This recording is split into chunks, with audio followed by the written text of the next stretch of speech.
वर्तमान दुखद खबर नदी भितर बाली उठाइबा समय पानी रे भासी जाई महिला मृत्यु।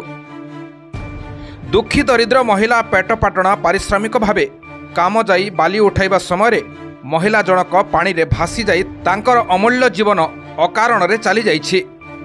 एपरी एक अभावनीय दुखद घटना घटी जाइछि जहा कलाहांडी जिला थुआमूल रामपुर थाना अंतर्गत गोपालपुर ग्राम पंचायत खमारपदर ग्रामर निकटस्थ इंद्रावती नदी रे मंगलवार दिन नदी बाली उठाइबा समय खमारपद ग्रामर जैनिक व्यक्ति नेत्रा माझी स्त्री रुक्मणी माझी बयस 50 नदीर प्रखर पानी स्रोत्र रे भासी जाइथिले।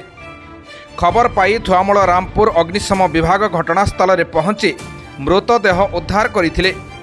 एपरी ग्रामर किछि महिला मध्य नदी बाली उठाई बाली बिक्री करी 2 पैसा रोजगार करी सेथिरे तांको परिवार प्रतिपोषण करी आसुछंती।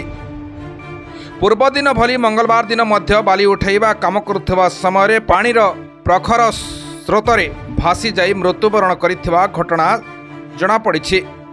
अपर पक्षरे सूचना पाई थुआमूल रामपुर अग्निशम विभागर हाबिलदार बनमाली पुजारी नेतृत्व में उद्धारकारी दल घटनास्थल में पहुंची नदी गर्भरे बुड़ी जाइथिबा रुक्मिणी मृतदेह उद्धार करिथिबा बेले थुआमूल रामपुर पुलिस थाना सब इन्स्पेक्टर भास्कर खोसला पहुंची तदंत आरंभ करी शव व्यवच्छेद पाई थुआमूल रामपुर गोष्ठी स्वास्थ्य केन्द्र को पठाइथिले।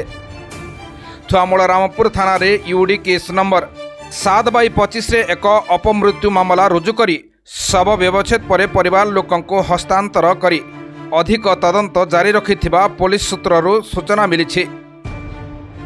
कलाहांडी जिलारू मुकुंद नायकଙ୍କ रिपोर्ट निर्मल टीवी।